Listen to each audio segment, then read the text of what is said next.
black people in the black elite who saw career elevations because of their associations with the Obamas, right? Like if you knew Barack and Michelle, you were kind of in the in crowd. I lived on the same block as, or two, actually, sorry, one block away from Barack. He lived on this block. I lived on that block. Farrakhan lived on the block over there. It was called, an area called Hyde Park, and I knew a lot of the people who knew Barack.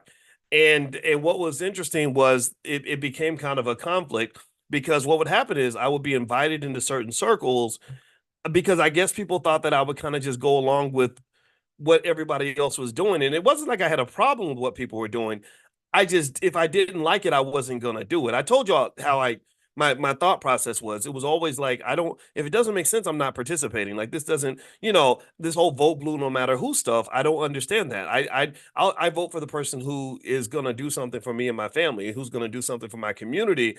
And if you look in Chicago, I mean, it's kind of a tragic situation because you have kids that were getting murdered just a few blocks from Barack's house. That's how crazy Chicago can be. And I kind of, it wasn't that it was necessarily any particular person's fault, but it was sort of like one of these reckoning moments where you have to say, it's the people that you're working with, the people that you're partnering with, your allies that are allowing this to happen. If your allies wanted to stop this, they probably could. There was one guy named Jamal Green in Chicago. I have a lot of respect for this guy. He's a young brother. He ran for mayor at the age of 27, and he's deeply connected in the community, deeply rooted. And I like Jamal because he understands the economic piece of it. He actually did a massive protest against Citibank. He went after Citibank. Or I think it was Citibank, or maybe it was Chase. I'm sorry, maybe it was Chase Bank. And he basically said, "You're not investing money in our communities. You're not making loans to our people. I don't care if you call us your friends and your allies. We're not your friends because in my neighborhood, we're not getting any of these bank loans. The bougie people downtown are, but we're not getting any help from you." So he really put pressure on him, and he was effective. He got the job done, and those are the kinds of people I like because I like to see what's real. I don't care about the flashy stuff. I don't care how many balls and banquets you get invited to. I don't care about how fancy your black job is in your corporate office. I think that there's more that we can do. I just think it requires a little bit of courage. So what would kind of happen is that in that journey to kind of do whatever I do, began to realize very early in my academic career, I said, if I want to do this thing, I'm going to have to carve my own space. There is no space pre-built for me, right? There is no space. Like, it's not like if I align myself, for example, with the Democratic Party, I could probably have a big platform where all I do is sit around and tell you how wonderful the Democrats are. Or if I became a black Republican like a Candace Owens, well, there's millions of Republicans who are like, oh, you're a Negro, you're a Republican. That helps us. We can get more black people now because now we're not going to get called racist because a black person is saying the same racist thing that I might have said 10 minutes ago, right? But it comes across different because you're black now. There was no pre-built space. So I remember thinking, I got to go build a space by myself. And I'm not scared to do that because I'm okay with long-term investing. I'm a workaholic. I'm not a stupid man. I think I can get this done. But one thing I always did was when I would see people that want to go down that same path, I would be like, are you sure you really want to do this? Are you really about that life? Like, just because I do it, and I appreciate that your respect you have for me, I need you to understand this is a lonely path. This is not easy. You won't get support. You won't get financial support. You won't get any institutional support. Are you sure? You might get fired from your little black job. So when you take on this kind of thing, you have to really have a plan. And the biggest part of my plan from the very beginning, and the biggest advantage I had was that I had a PhD in finance, which means that I have, my little superpower is that ability to really see wealth and resources in a way that is very rare, right? In a way where I was like, okay, I need money to make this thing work. Okay, well, I have a PhD in money, so let's conjure up some money. Let's figure out how we're gonna get some money, but we got to get it in the right boundaries and the right parameters and do it in the right way. But it has to be enough because money is power. I need media. I need a platform. How do you build that? Right? I had to think about all these things. I remember. Let me just tell you this. This just tells you about the journey. And why I didn't want my wife to go on the same journey. I was like, baby, you ain't got to get shot with your husband. Like it's okay. I need you to go into the inside. You could be a good house Negro. Just go on inside the house, and then I'll send you signals from outside from the field. She didn't do it. She literally was like, "No, this is I'm down for the black man, period." And that's why I love. That's why if you ever want to know why I just shout her out and why I love her, why I appreciate her so much, it's because I just love those down ass black women. So I just want y'all to know if you are in that category, if you are one of those women, God bless you. I love you. I appreciate you. I thank you because it is so much easier to go play for the winning team. It is so much easier to go and just say, let me just go get me a little white husband who ain't gone through, who's not traumatized, who can really go get a good job. He's not only going to get the good black job, he's going to get a good white job, right? He's not maybe he's not going to have the same amount of trauma and issues to overcome. He's going to be maybe nicer in certain ways. I don't know. Not that black men can't be nice. A lot of us are, but still though, we go through some stuff, right? They ain't going to shoot him in the street, for being black. He's his likelihood of going to prison is far lower just because of his skin color, right? He could do the same thing. Studies show same crime, they're less likely to go to jail. Like you could take the easy way out. You really could, and the fact that you did it, and a lot of you didn't, like you just said, I'm in this. This is my fight. These are my people. This is my struggle. I'm staying with it. I admire you for that because everybody doesn't have the same mindset. A lot of people are divesting from the black community. You're literally on a football team that doesn't have the best record, that doesn't always have a winning record, and you're choosing to stay on the team when you could just go pack your bags and go play for a team that's winning championships. And so those are the people. So that's why I love my wife, not just because she's a great scholar and smart and gorgeous as and can really cook, but also she's just a down ass black woman. So that's and it takes that kind of a person to be next to a person like me, because believe me, when I did start making money, I would meet women. I could when you get money, you can smell the whole gold digging thing from a mile away. I'm like, oh yeah, you want to be next to me because you think I can get you into the New Edition concert and what, or because I have some money and I could buy you this and buy you that, and that wasn't of interest to me because I was like, as soon as stuff gets hard, I need to know what you're made of. I need to know. I know you'll ride with me in the Bentley, but are you willing to ride with me on the bus? Like, are you willing to? Are you gonna still be next to me when we in the gutter? Because that could happen. They could take it away. They could destroy everything. So are you ready for that life? And not everybody is. So anyway, let me get back. Let me. So just to go full circle with this, just to share, since we're talking about economic consciousness and all that, and this is me talking more about my journey, but I don't want to talk about myself all day. I definitely want to answer your questions. I remember the people that I admired, the scholars I admired the most were at the time when I first got started. When I wrote my first book, which was called Everything You Ever Wanted to Know About College. I wrote it for college students. The people I admired the most were Michael Eric Dyson and Cornell West and Julianne Malveaux. And those were the three people. Julianne was the first black scholar, public scholar that I ever saw in my life.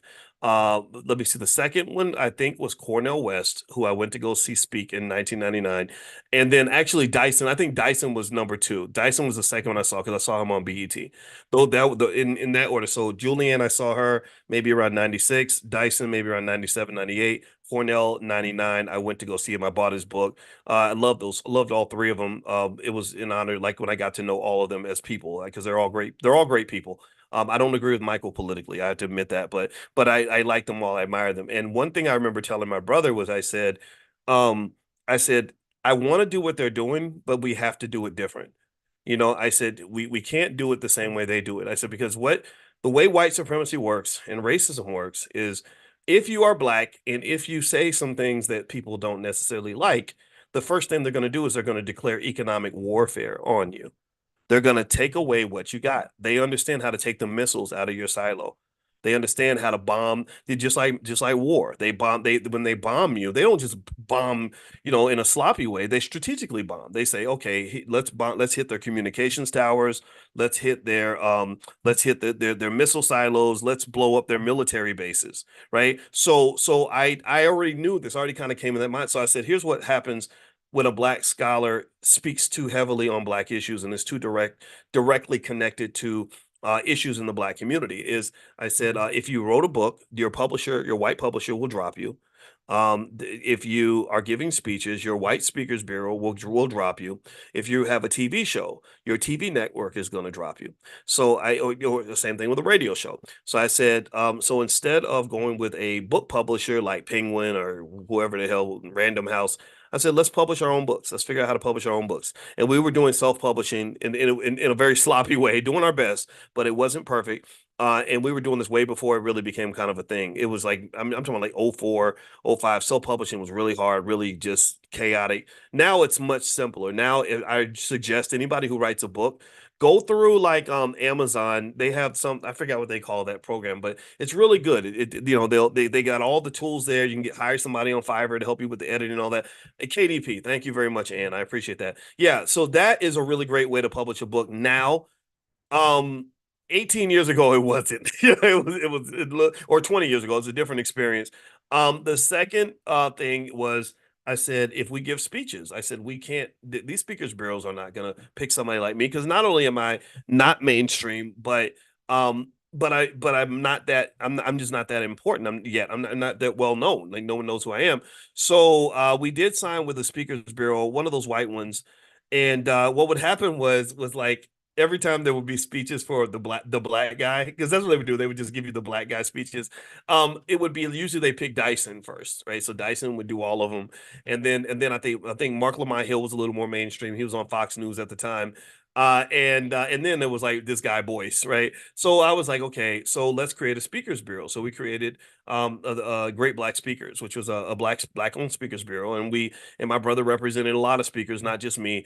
And I was able to literally generate hundreds of thousands of dollars doing speaking engagements because I had my own team that was going out and making things happen and pounding the pavement. This took a lot of investment. When I started making money, I had, my mindset was every penny I got, every dollar that came in my pocket, about 75 cents of that dollar would go right back into the business, into the brand, into all that other stuff. I didn't know that that was rare. I thought a lot of people understood that if you want to build something, you're gonna have to pour into it extensively in terms of time and money and everything else. It wasn't until later I started to see people that were just kind of thought it was going to happen just because you're good at what you do. Like, oh, because I went to Harvard, everyone's gonna, well, no, there's thousands of people that have gone to Harvard. Like, it's not that big of a deal until you make it a big deal, right? There's the whole process of that. And then the last piece was media.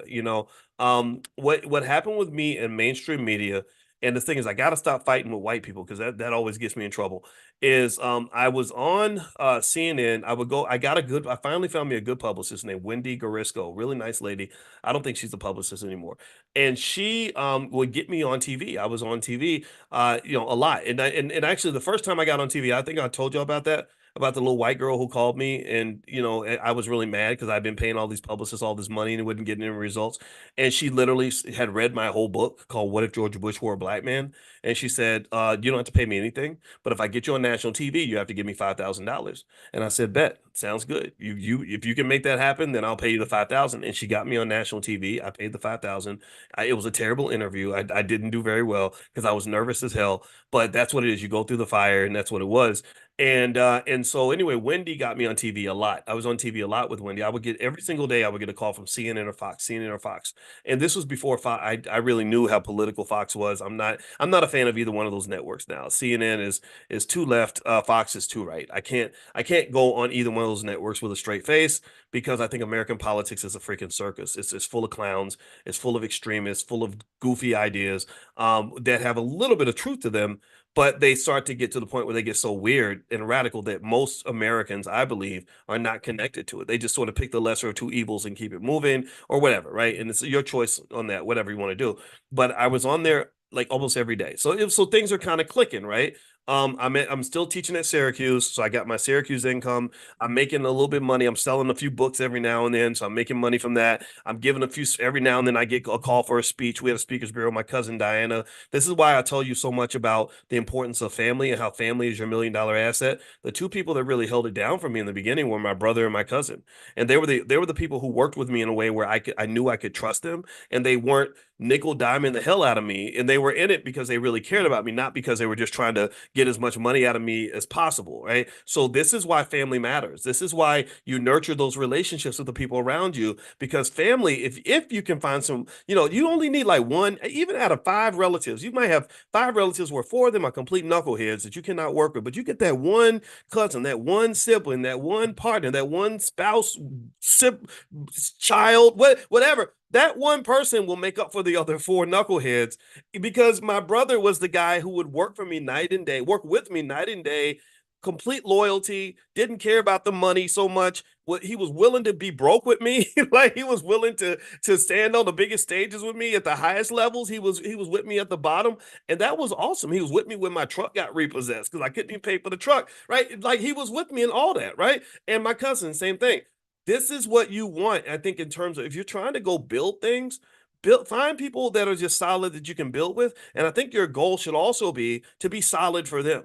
To be responsible for them. When I sort of became the leader of the group between my brother and my cousin and me and all that, I felt the responsibility. Like, okay, I got to make sure I do my best so I can really hold it down for the people that are doing their best for me. And it became like a nice ecosystem. So what happened with mainstream TV? What had happened was I was on TV all the time, and I would go in there, and it was hilariously frustrating at times because I would bump into Roland Martin all the time, and he just got on my nerves. He was a blowhard. He just talked about himself for the whole time, and it was so irritating. It was the most annoying thing ever. I was like, this guy is such a little diva. What is wrong with this dude? And this was back in '06, and I remember one time he was on. It was me, him, and Wendy Williams, and we were on, and we were talking about some story that had to do with 50 Cent and Bill Cosby. And all Roland did, he came in, he came in the green room. They have these nice little green rooms with fruit and stuff, and we're sitting there, and he's just talking, like talking my ear off. And I literally had my friend block. I said, I need you to get in front of me so he'll start talking to you. So because I got to go talk to Wendy Williams about something. And Wendy was a great lady, by the way. I really liked her a lot. Very, very smart. I think her father was a professor or something. So I think she had a respect for professors. I think that's where they came. Believe it or not, as weird and as Wendy and Charlemagne can be, they're actually very smart people, and I really enjoy talking to each of them. And so anyway, so long story short, what happened was with CNN and Fox was um so Bill O'Reilly makes this comment. I don't know if y'all, how many of y'all remember Bill O'Reilly? Bill O'Reilly was on Fox a long time ago. He was kind of the big guy there. And he makes this comment about Michelle Obama, and he makes a joke about lynching her or something. And he casually made the joke, but I just took offense to it. I got really upset because I said, you're talking about lynching these black people, and you can't make a joke like that. Like that's not appropriate. So we basically kind of didn't agree, and I kind of said stuff, and it kind of escalated, and next thing you know, it became a back and forth. Now in the beginning, CNN was like, oh, this is great, this is getting ratings and views, and he's letting Bill O'Reilly have it. And then Bill, they were really retaliating. Like their goal was really to get me fired from Syracuse. So they sent Fox reporters to my campus to ambush my chancellor while she's walking into the office. Like, you have this racist on your campus, Boyce Watkins, and blah blah blah. It became a whole thing. So, long story short, at first it was like CNN kind of had my back. Like I thought I had allies. You think, they'd be lying. They'd be telling us we have allies and stuff. So I thought CNN, I thought they were backing me. And then all of a sudden they just stopped. Like all of a sudden, like because Fox was already gone. I'd already stopped. I mean, because I was in a battle with Bill O'Reilly. So of course Fox wasn't interested in me. But then suddenly CNN was like, we don't want anything to do with you anymore. And I didn't have their support at all. Like they literally just blacklisted me. I was officially blacklisted. My publicist, I remember her calling me, and every day, what would happen? She called. She said they want to book you for 2 o'clock to talk about such and such. And I'd be like, oh, okay, cool. I'll get ready. And I would get dressed and get ready. It's a whole thing. You got to put on your suit, and it's nice. They pick you up in limos and all that, but it takes time. It takes like 3, 4 hours out of your day. But I was getting ready for that. And halfway in, she would call and say, oh, they canceled you. And it happened like 5 or 6 times. She said, I think you're on a list. I think you're blacklisted now. And so this was right during the beginning of the Obama campaign. And right at that moment, right when, I probably would have done a lot of commentary on TV, there was complete radio silence. CNN, Fox I'd already banned myself from Fox, but then CNN had blacklisted me too. So I really didn't have anywhere to go in terms of mainstream television. Now the downside of that was that I didn't have anywhere to go. Right. The good side of it, though, long term, was it forced me to say, okay, this is right. That's right. That's what these people do when they get mad at you. That when you're black and they don't, or even when you're not black, when they don't like something that you're saying or something, they're going to take things away from you that you might have depended on, just like the same way they might take away your job or whatever, right? So they kind of took away my little black job I had of going on these TV networks. So I said, okay, Boyce, well, this is where the rubber meets the road. You chose this life. You chose to be this kind of person. You could have been softer, you could have been different, but you didn't. So what's it going to be? And I said, well, I'm going to stick with it. So I started slowly digging out my own communication channel. I started slowly strategizing like, okay, how can I reach the people without having to go through these intermediaries? And it took years. It took years. I had to invest everything that I had to be able to do that. And I was really like, I was like, I want to find other intelligent black people that I can talk to and not have to ask for a white man's permission. I'm never ever going back to that ever again. And to this day, you don't see me on TV, and it's because I don't try to get on TV. I don't give a damn about TV. When they call me about TV stuff, I get annoyed. I'm like, Lord God, I don't. That means I gotta spend 3, 4 hours going to this stupid studio. I don't want to go back to that space, right? And because now we can reach millions of people around the world, but it was a journey to really get to that point. And so so part of it is to encourage you to just say, I think that when you're black, your model of building, whatever you're building, it has to be different. Like you can't look at the channels that others are using and assume that those channels will always be available to your black ass, especially if you're black and intelligent and you have a strong black identity. You're cursed on some level. You're cursed. That's just the reality. You have the scarlet letter on your forehead, and certain opportunities won't be available to you. But on one hand, on one side of town where you're cursed, there's another side of town where you're blessed. That you're blessed with the fact that you have a level of vision and insight that most people don't have. You're blessed because you can see the future in a way that a lot of these mediocre sons of bitches can't. Right? You're blessed because you have a purpose that's bigger than this. That you're the talented 10th. That's what I'm saying. Like we, all of us, we, us, you, we are the talented 10th. Because I am completely sure, completely certain, without any speck of a doubt, that in 50 or 100 years, our grandchildren will look back at this generation. They're going to look at the bougie Negroes. They're going to look at the mainstream Negroes. And then they're going to look at the intelligent black people. And they're going to say, oh, these people had it right. They just, unfortunately, some of them might have been a little bit ahead of their time, but they have it right. So I just want to encourage you and let you know that this is what it is. So really, truth is, circling back to my wife, because it was so exhausting and still can be sometimes. Um, I was like, you sure you want to do this? Because there's some guilt there because I knew how much it took for me to be able to fight through all that. And I don't think everybody is kind of able to really sacrifice at that same level, where you make $1,000 and you spend $800, on something related to your business.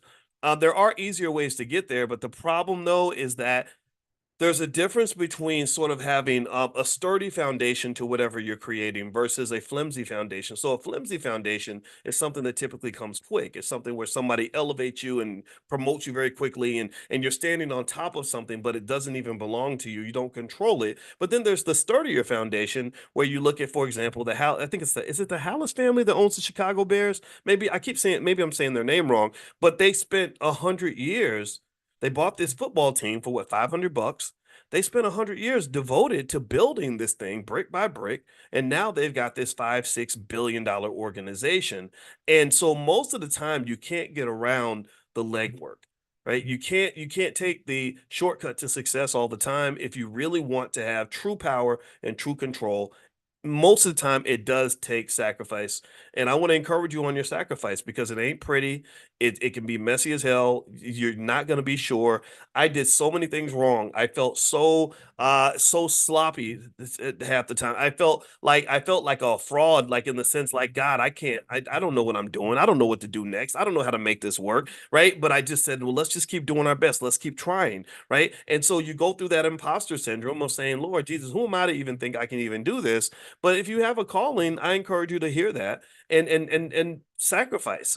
Choose whatever you want, whatever that means. And here's the thing, you're already doing that, right? You already have things in your life that you're building brick by brick. Anybody raising kids? How many of you are raising children right now?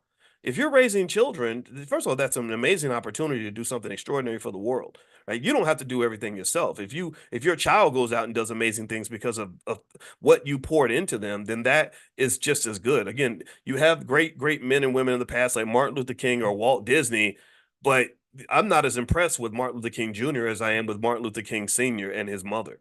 Right. I'm not as impressed with Walt Disney as I am with his father. Because I'm always curious, like, what kind of parents can raise a Walt Disney and then set him on a pathway to do these amazing things that maybe they weren't quite able to do. So if you are raising a child, that's the same kind of brick by brick, day by day, repetitive commitment to a single-minded objective that is also required to building a great business. If you want to know how to build a great business, all you got to do is reference what it takes to raise a great child. It requires consistent focus, commitment, sacrifice, and consistency. If you have that, then you can build a lot of amazing things. But a lot of times I believe that we don't build a lot of great things because I honestly think that we are so infatuated with what white people have built that we'd rather attach to something that they built than to attach ourselves to something that we have not yet finished. I don't think that that's the right mentality. I don't think that's the right long-term investment, right? I think that, I get it. We need our little black jobs and all that, but that's not your legacy. That's somebody else's legacy. And to some extent, I think that jobs for most of our people, jobs should be something that is seen as temporary. It's like when I had a summer job as a teenager, I didn't expect to work at Taco Bell for the rest of my life. So when I'm an adult and I have a job, at some point I want to become an owner of something. I start by owning shares of stock. That's how you can become an owner. Anybody who owns stock, raise your hand if you do. If you own stock, raise your hand. Anybody who owns stock is already a business owner. You just might be a tiny business owner.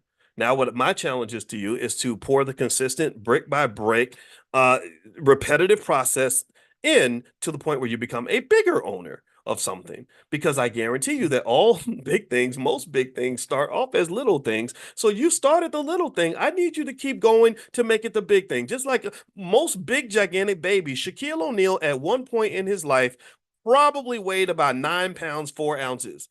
But because his mother built that big son of a bitch brick by brick, right? Fed him meal by meal, he's now 7'2", 300 pounds and worth $800 million or something, right? So you build big things brick by brick, but you got to start with the little things.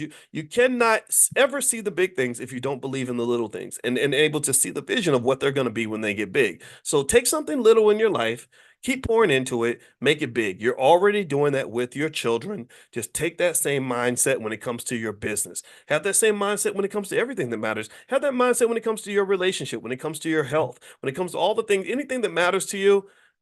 The consistency is the key. Okay. All right. I hope that little rant was beneficial to you. I did not plan to tell you my whole life story. I started off talking about my wife and how awesome she is, but then that just led me to talk about the Bill O'Reilly thing because I just thought that was kind of an interesting way to get here. So long story short was I didn't want my wife to do what I did. And so anyway, she's going to come in this week and she's going to come in and we're going to talk about not just mental health, but really Black financial therapy and sort of having the right mindset that will keep you psychologically healthy as you become an investor. Because today's a very big day for the stock market. You guys should know that the Federal Reserve is going to lower interest rates for the first time in years. Um, I personally think they're going to do a quarter point reduction. The market thinks they're going to do a half a point reduction.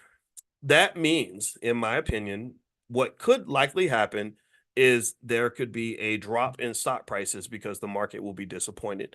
So what I did was I sold some of my stock to have cash so that if the market does what I think it could do, which is drop after they make the announcement of a quarter point, then I can go buy some cheap stock.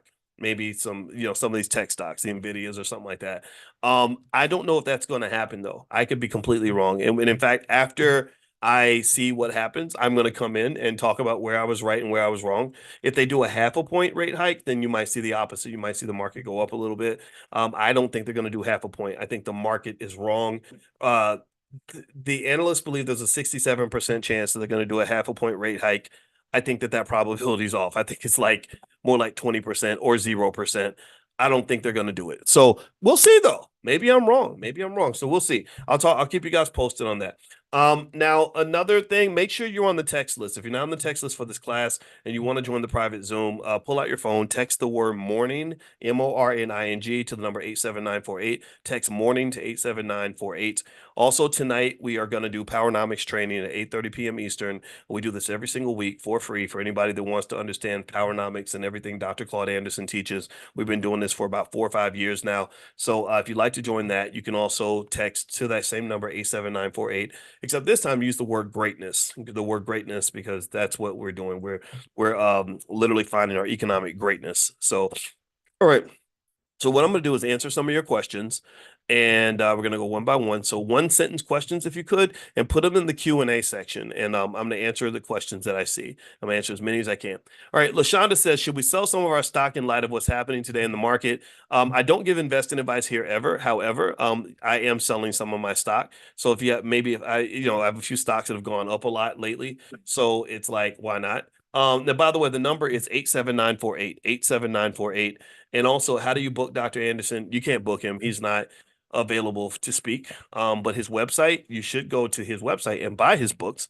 And his website is powernomics.com. That's powernomics.com. All right, so let's see. Calvin McWilliams, immense gratitude for your continuous contribution to uplifting the Black community through empowering service, knowledge, and demonstration. I'll tell you what, Calvin, you are articulate. That is a very articulate. Do you know how white people say you're so articulate? I want to sound like a white lady right now when I say Calvin is so articulate. Because you know why Calvin's articulate because what he'll do is I'll be looking for the right word to say, and then he'll put it in the chat, and I'll be like, yeah, that's the word I'm looking for. So I bet Calvin made good grades in English class or something because he's and y'all heard the sentence of what he just wrote. It was amazing, right? And it was a nice compliment. So thank you, man. You made my day, and you're smart, and I like having smart people around. So thank you. All right, so Lisa Jackson. Do you need a license to sell stock options? No, you do not need a license, but you need to own 100 shares of that stock in order to be able to sell options on that stock. If you don't know how to sell stock options, you don't know what you're missing. It's a great way to make money. I have a free training called How to Make Money Without Working. You can take a look at that. Just text the word money to the number 87948. Text money to 87948, and it's right there. All right, next.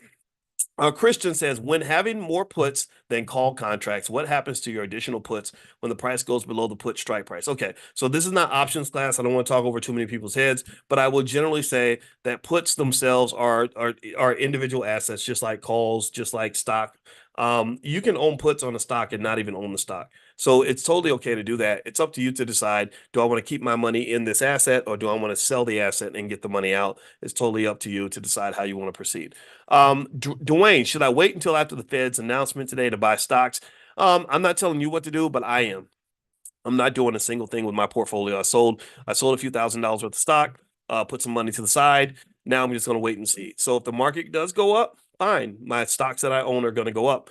If the market goes down, fine. I get to go in there and I can buy some stuff cheap. So that's kind of the strategy I'm taking. But if you wanted to be more extreme, you could look into the options markets and stuff like that. Like there's a lot of activity right now because today's a very big day.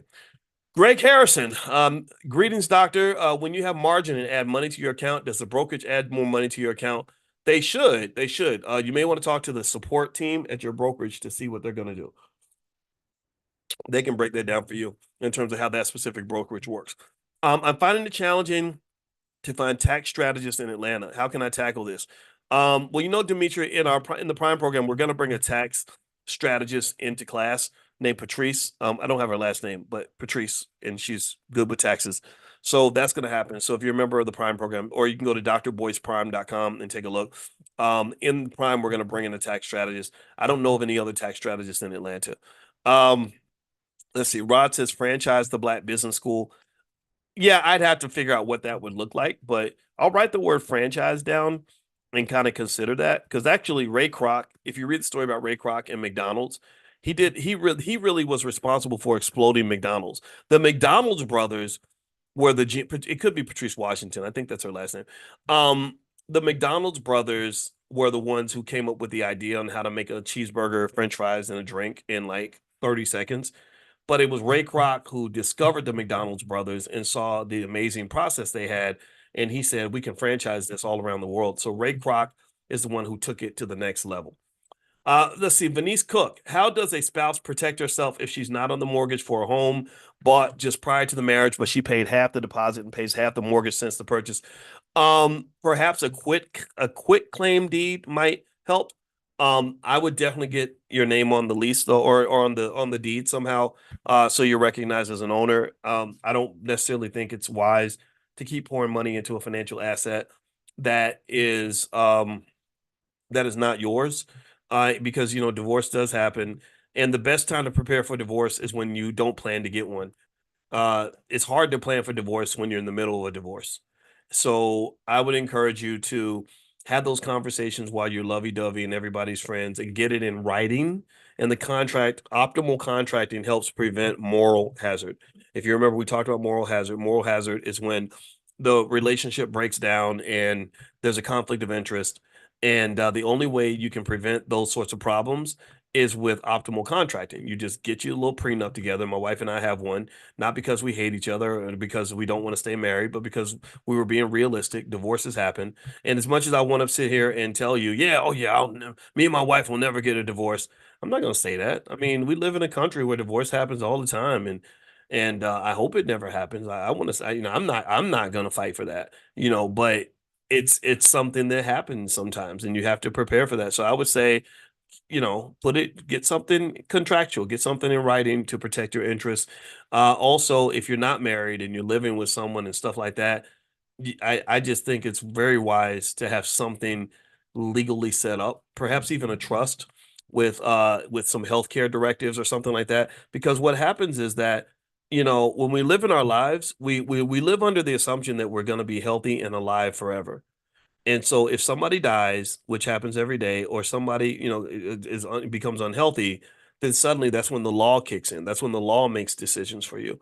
And the law doesn't care if you were the ride or die girlfriend. The law does not care if you're the baby daddy who really loves that woman like no other. If you don't have legal representation, in terms of some sort of contract that identifies and validates your role in a person's life, it's very difficult to get certain things done. Yeah, and in some cases, I agree with you, John Trey. I mean, I've seen people's hearts get broken where they would go to the funeral of somebody they really loved and not even be recognized. There was a lady that came on my podcast years ago. I never forgot her. She was from Kentucky, where I'm from, and she was in her 90s. And she said she was in love with Martin Luther King, not just in love like a fan, but in love like they had a relationship. She swears it to this day. I believe her. I really do. And so she basically said that when he got shot and he had to go to the hospital, she was not recognized at all. She said, I was devastated. My man had just got killed, and I wanted to climb in the ambulance and go to the hospital with him and be there with him. And they were like, no, you can't do that because we can't have you anywhere around him, in this situation, especially. And she was still bitter about it, 50 years later. And again, I believe her. I don't know her name. I don't have her. I can't remember her name, but I listened to her story and it was very convincing. It didn't sound like a lady who's just making stuff up. That was her experience, and we know how life is, celebrity stuff and all that. So, I felt bad for her. I mean, yeah, she was, the home wrecker and stuff. I know people might say that, but sometimes love happens in places and times where it's not legally sanctioned, right? And so, long story short, what I would say overall is I would preserve my rights on some level. So it might just be something as basic as a simple contract that you could do on Rocket Lawyer. It might be going to get a trust done. And to me, really, if somebody's taking care of you while you're together and they really love you, they'll make some kind of commitment to you. Not necessarily, it doesn't have to be marriage, though.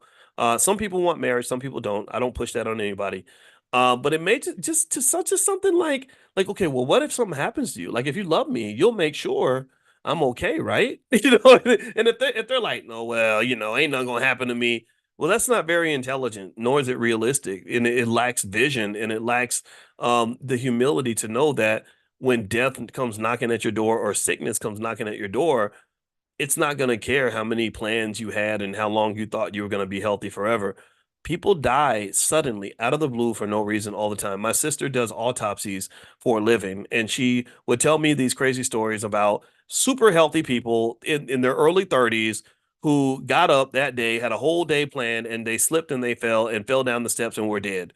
And she's sitting there cutting their dead body open and looking at this young lady who is in her early 30s, who probably thought she had her whole life ahead of her. So don't fall in that trap.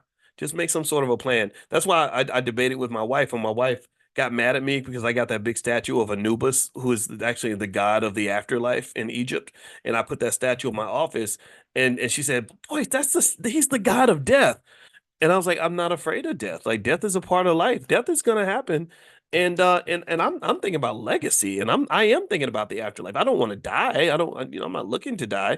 But yeah, when I die, I want to make sure I die in the right way with something in place to protect everybody who's gonna be here in my afterlife.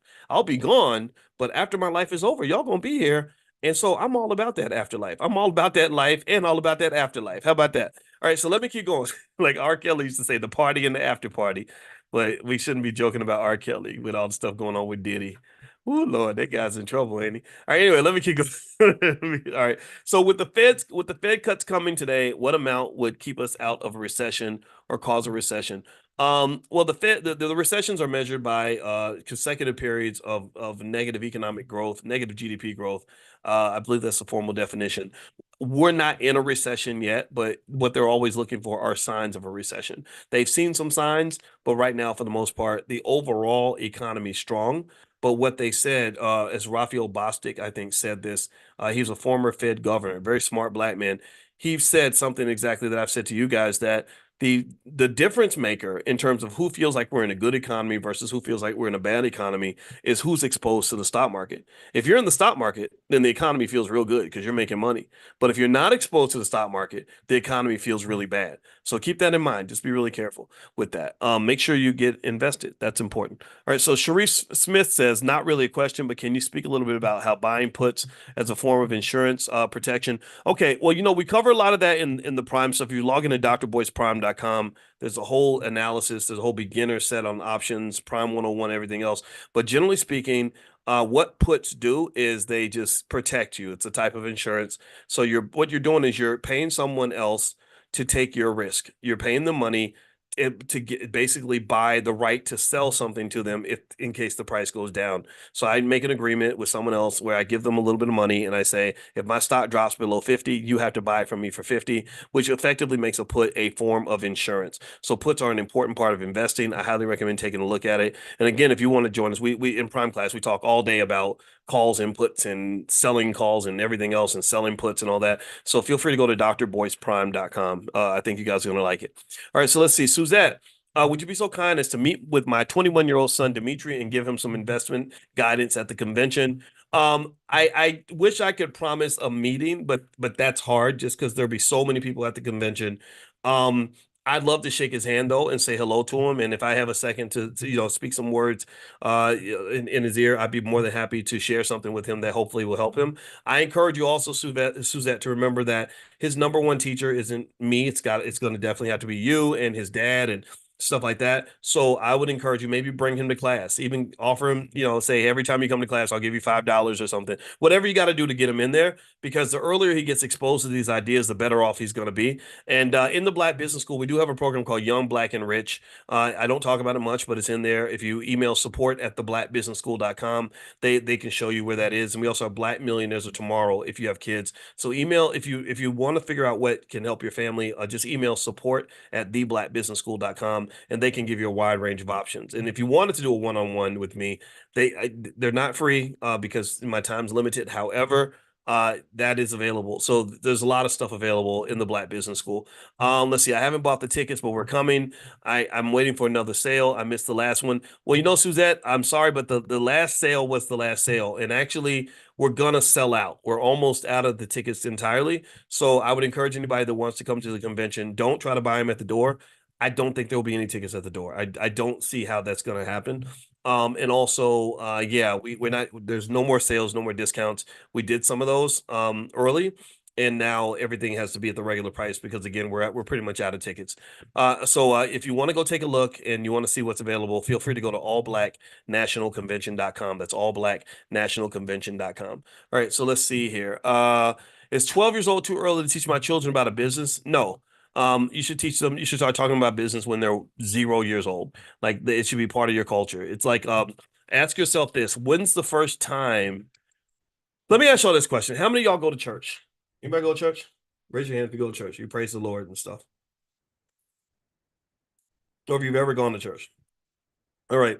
I want you to ask yourself a question. Do you remember the first time your mother took you to church or your grandmother brought you to church? Most of you who have gone to church your whole life don't remember the first time your mama brought you to church because church is ingrained in the culture. Church is Black women actually are the most religious group of people in America. So my grandma, I don't remember the first day my grandmother took me to Eastern Star Baptist Church in Louisville, Kentucky when I was a baby. I don't remember. I just know one day I was aware of the world and conscious and I'm going to this church. But I know I've been here before. I just may not, I don't remember anything before the age of 3. So my grandmother was taking me to church when I was a newborn baby. That's my point. So I think that economic church should also be something that a child is given from the time that they're born, where you're just talking about economics on such a natural level that you don't even know you're doing it. You're not even thinking about it. It's not like you're consciously saying, "Oh, I'm going to be economically aware." No, you just are. In our house, for example, one advantage our kids have is they don't even know how odd it is to have 2 college professors as parents. They don't. They think that this is normal. So we'll be sitting at the dinner table having an advanced, like master's degree level conversation with the 12-year-old. She's 14 now, but when she was 8, we used to have these conversations and she didn't know that an 8-year-old wasn't supposed to understand these things.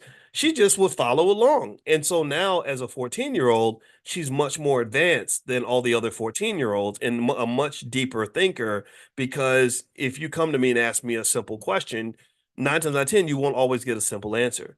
Right. So naturally, that's the kind of person she became. And it wasn't like we consciously decided that's who she was.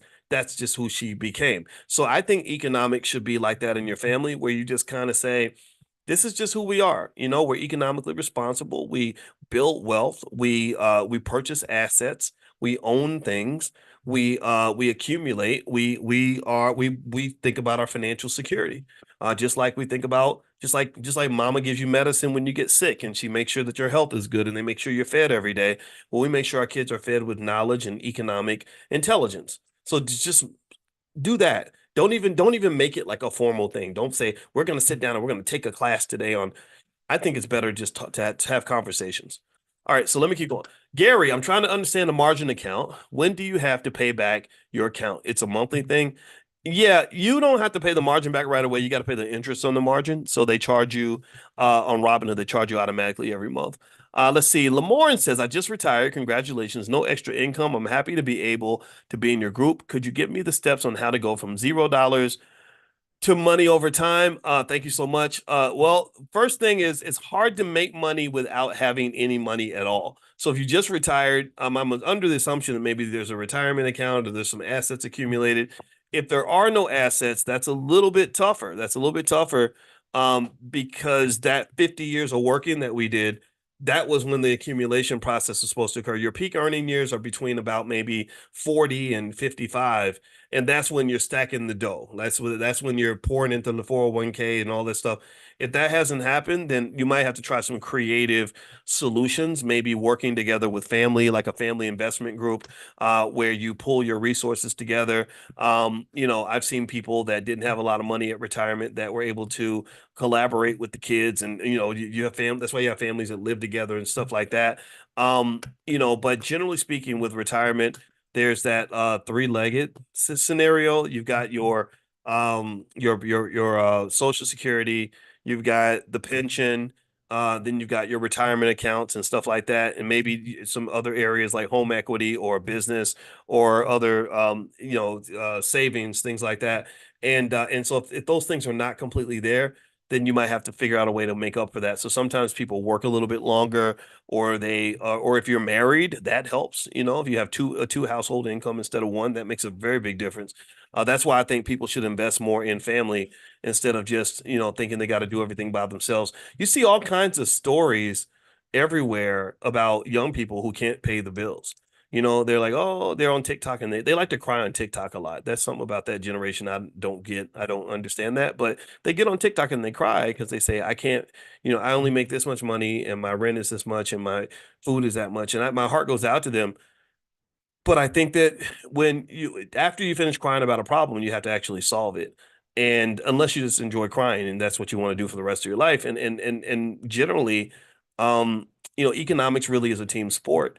And so when people don't want to invest in healthy relationships, or they find somebody that you really can build with, somebody you really can form some stability with, but you decide to kick them out of your life over something silly because they got on your nerves or because you want to have sex with somebody else or whatever. I don't think that's a good trade-off. I don't think that's very thoughtful.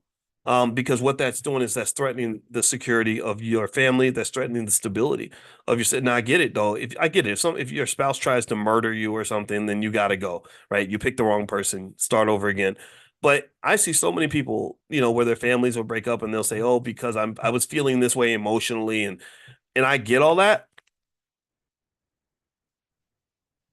But here's the thing: sometimes you break up with a bad boyfriend or girlfriend, and then you start a relationship with poverty, and you start a relationship with loneliness, and you start a relationship with financial anxiety and despair.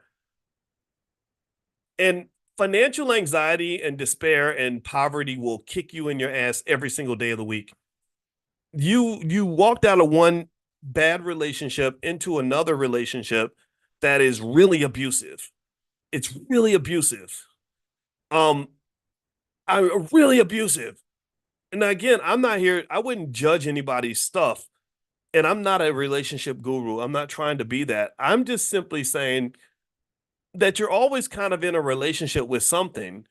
So, like, if I get mad because I don't like my wife and she gets on my nerves or whatever, and I just say, well, I'm going to leave, well, then I'm going to be in a relationship with something. Maybe I'm going to be in a relationship with, women that don't care anything about me, right? Maybe I'm going to be in a relationship with my loneliness. Maybe, like I'm going into like you when you walk out of one situation, you're walking into another. And I don't know why we always assume that the thing we're walking into is better than the thing we left. I don't I think at the very least that requires a lot of discussion or with yourself to really make sure that you are making the right move. And I don't think people think that far ahead. I think that they're just like, I get to date the cute lady at work now, or something. And it's just I don't know. I really think that depth in terms of how you think about these things is critical. And I don't think people do enough of that. I do. I just see, I mean, when you look at the stats and you see that the lowest median net worth in America is a single mother with children, the set right there with her is the black male with multiple babies, mamas, and all that. So what I see with the black male with multiple babies, mamas, unfortunately, not to stereotype, is I see a guy who doesn't want to be tied down, whatever, it's your choice, and but he likes to have lots of sex with women because women like him and he likes sex, and then now these financial consequences of a pleasure seeking lifestyle come knocking, and he can't handle that.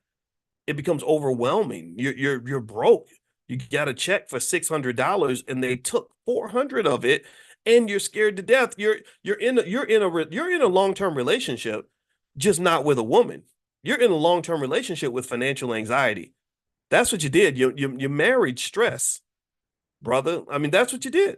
And I'm not judging it. I get it. Life happens, right? Whatever. But you're in a relationship with something, just not a woman, a nice woman is going to keep you warm at night. You're in a relationship with your past, with the demons from your past, and those demons are going to be, violating your bank account every single week and putting you in a position where you're so overwhelmed that you can't even build, you can't move forward. You're like, oh, I'm done now. I don't want to be a player no more. I'm 38. I want to go ahead and settle down, but you got six child support orders out there from and then it just becomes complicated, right? And I don't want to keep rambling in that direction. You can listen to me on my podcast if you want to hear me go into that more, but these have real financial consequences. And so I think that the term Planned Parenthood should be rebranded for Black people to mean planning your parenthood, like planning it where every baby in an accident, every situation, somebody premeditated that situation. We don't just end up in a situation. We make a plan. It's not driven by these sort of spontaneous acts of lust or desire or passion or anger. They're driven partly by strategy. Strategically laying out a template, some level of financial consciousness to say, okay, what kind of person do I want to actually try to build a family with? Because if I pick the right person, then that can make me very wealthy, and it can also create stability. So if you want to know what I really love about being married, honestly, is I'd like having a stable household. I like the fact that me and my wife went to go buy a nice new luxury car for her, and it didn't shake up the household, it didn't break the bank account, it didn't put us in the negative. It's like, yeah, we bought a car today. Look at the nice car we got, and it's just stable. It's predictable, right? So don't undervalue the value, or don't undervalue the worth that comes with having a stable, predictable lifestyle. Um, and also understand that if that bores you, that's probably linked to trauma. Like heavily traumatized people get bored when there's not a problem to solve, or they get bored when there's not any drama. For some people, they can't handle a relationship that's drama free. They think, oh, this is not fun, or this is not interesting. And that probably, if you sit down with a therapist, the therapist will help you understand how, where this came from. So because I don't know about y'all, but I can tell you this: when we talk about things like financial stability is the opposite of financial drama. But if your life is full of all other kinds of drama, emotional drama, relationship drama, all this other stuff, well, then you're going to have financial drama too. And financial drama is the opposite of financial stability. We're not here for financial drama. We're here for financial stability. Give me a yes if you agree. Let me know if that little soliloquy was worth it. I hope it was. All right. So, do you have time in your schedule to come to Indianapolis to speak? Yes. Email support at theblackbusinessschool.com and tell them that you'd like for me to come speak. If you have a church or a group or something where you'd like for me to come speak, there is a fee, just so you know. But they can work with you, so feel free to reach out. I don't do a lot of traveling because it keeps me from being able to do stuff like this. So that's part of the reason why the fee is there. So because like you guys know, sometimes if I have a speaking engagement, I have to miss class and all that, and that does throw things off. But if you want to have me come speak, I'm open to that. So email support at theblackbusinessschool.com and my team can talk to you. All right. So Adler says, I'm tired of being on the plantation. I'm 37 years old with no kids. If you could give an example of a blueprint to come up with, what should I do? What I would do if I was you, Adler, is I would join a group or something, or a class or something that's going to show me how to make extra money, either by building a side hustle or starting some kind of a business that doesn't require a massive amount of advice. If you do that, then I think that will open the door for you to create something that's really a catalyst to getting you off the plantation, and that's multiple streams of income. Okay, that multiple streams of income can open the door on a lot of levels. And let me just tell you something about that real quick. And Pamela, I see your comment. Your comment is so funny. I gotta read it. It's hilarious. But serious. I just saw it. I gotta respond to it. But anyway, so here's something I want you to think about. Okay.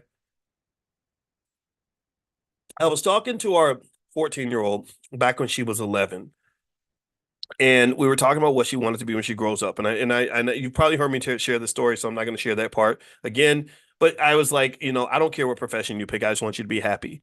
And then I explained to her how happiness, how money, having enough money can open the pathway for you to find your happiness. You have to find it inside, but you have the ability to find it more efficiently because you don't have financial problems that are distracting you. A lot of people can't be happy because they don't have enough money, because money creates its own type of stress and unhappiness, right? Being broke, not being able to pay your bills, pours unhappiness onto your situation that you got to kind of be able to work through before you can really get to the stuff that's truly going to drive your passion. So, here's the thing though. One thing I told her that I'm going to share with you now that I think was interesting, because it was profound to me when I realized this, is I said, the difference between freedom and slavery for most people is about $5,000 a month. It's about 5,000 for most people I know. If they were able, I don't know, give me a guess. Maybe it needs to be six.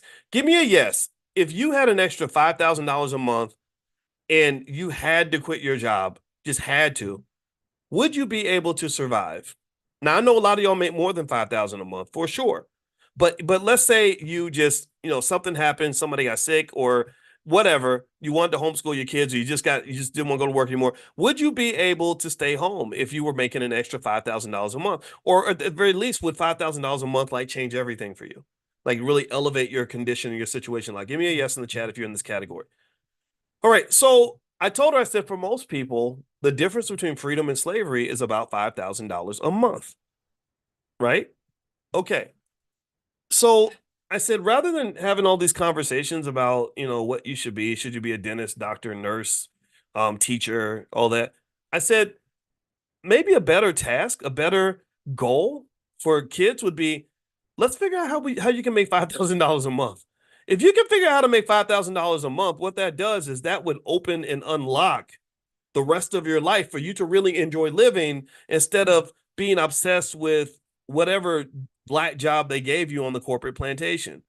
You're not spending more time at work than you are with your own kids. You're actually getting a chance to find out who you are, what you should be doing, and I guarantee you that when you find out what your purpose is, 9 times out of 10, it's not whatever you're doing at your job. So I'm not here to define anybody's situation, but I can say that when you make it that simple, when you say, okay, my goal is to make sure I can show my kid how to make $5,000 a month so they don't have to be nobody's slave unless they want to be, that's pretty powerful to me. That's simple. That makes it simple. That makes it real simple. And the reality is that you live in the richest country in the world. So $5,000 a month, if you have the right tools to do that, is not that hard to obtain. Now, if all you know how to do is fill out a job application and you've never been taught how to invest in stock, you've never been taught how to sell stock options, you don't know how to buy real estate, you don't know how to get multiple streams of income, you don't know how to start a business, well, then $5,000 a month becomes a pretty lofty amount of money. It's really hard to do. And definitely 10,000 a month becomes like, oh my God, that's crazy, right? For a lot of people. But when you get all these tools, you got a Swiss Army knife way, if your 12-year-old has a Swiss Army knife of potential ways to make money, oh, they can go make an extra $10,000 a month like that. And then what that does is that gives them freedom. That's the thing that we're aiming for. That's the best thing I can offer to you. That's the best thing I can hope for you. Is freedom and happiness because I know that they're connected. I don't really feel like I have the right to tell you what your life is supposed to look like. I just pick something as general as possible. It's simple. Like, you want to be free? Yeah. You want to be happy? Yeah. Okay. Let's talk. Let's talk about how money can do that. I'm not really here to tell you about what the specifics of your life are supposed to look like, who you're supposed to vote for, or where you're supposed to work and all that. You figure that part out. But freedom and happiness tends to be connected to money. And that little $5,000 a month rule is something that I think can help make it simple for the kids, right? That way they get beyond those old conversations of like, which white man are you going to work for? I hate that. That's just not who we're supposed to be. I think we're better than that, right? So anyway, Pamela's comment's pretty hilarious. She says, "Listening to you is such a double-edged sword. On one hand, it's pure brilliance and genius joy. Thank you. On the other hand, it makes me want to slit my wrists with regret and remorse over past mistakes, ignorance, and missteps."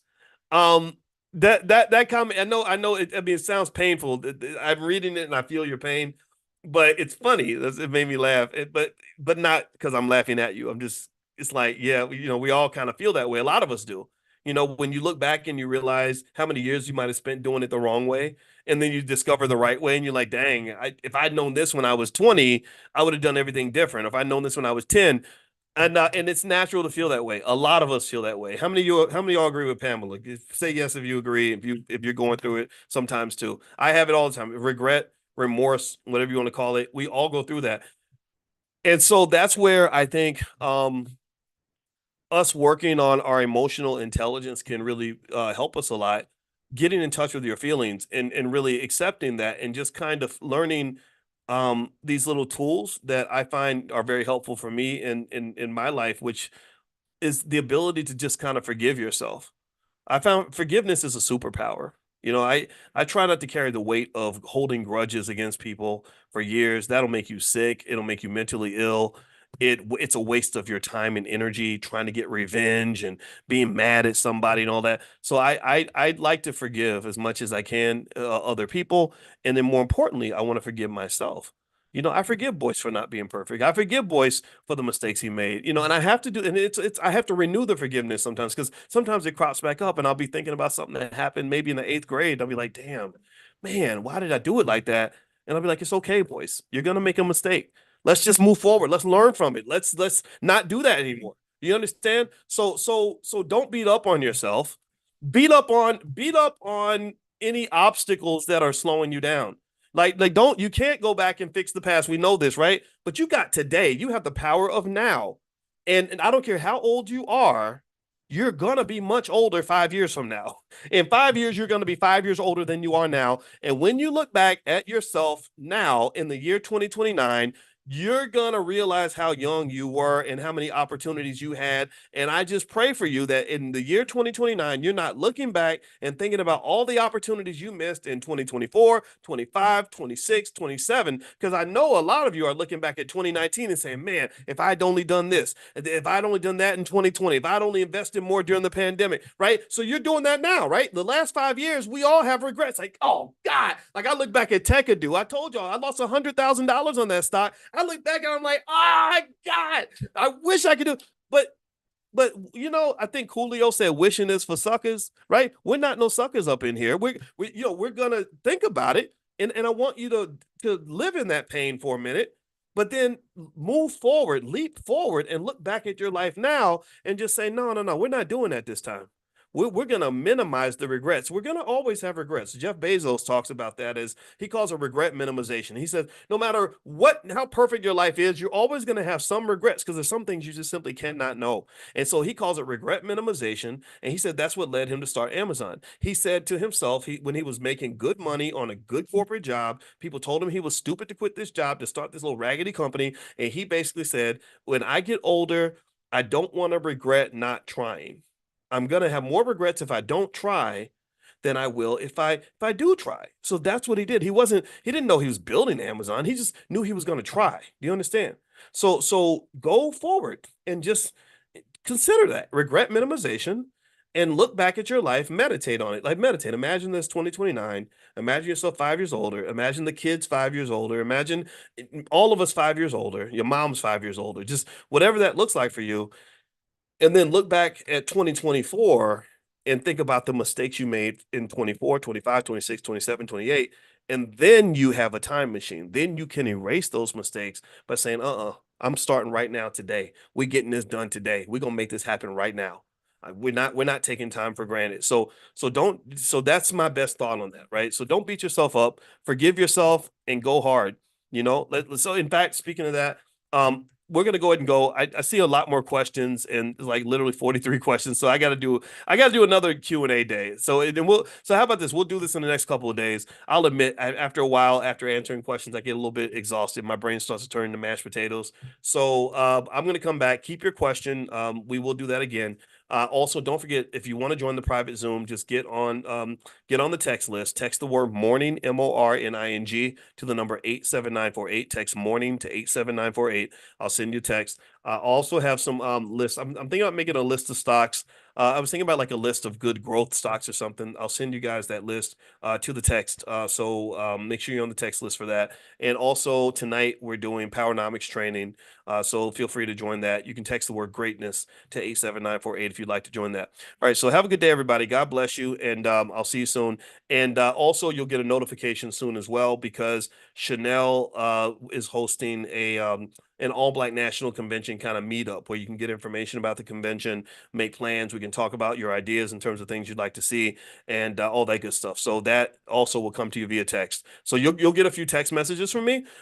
If you're not interested, it's okay. But you might still want to click on it because if you don't click after a while, it might take you off the list. And I don't want that to happen if you want to hear from us. If you don't want to hear from us, then we don't want to bother you for sure. So maybe click on it just to make sure you stay on the list. All right, guys, have a great day. God bless you. Thank you so much for listening, and I hope you have a wonderful day.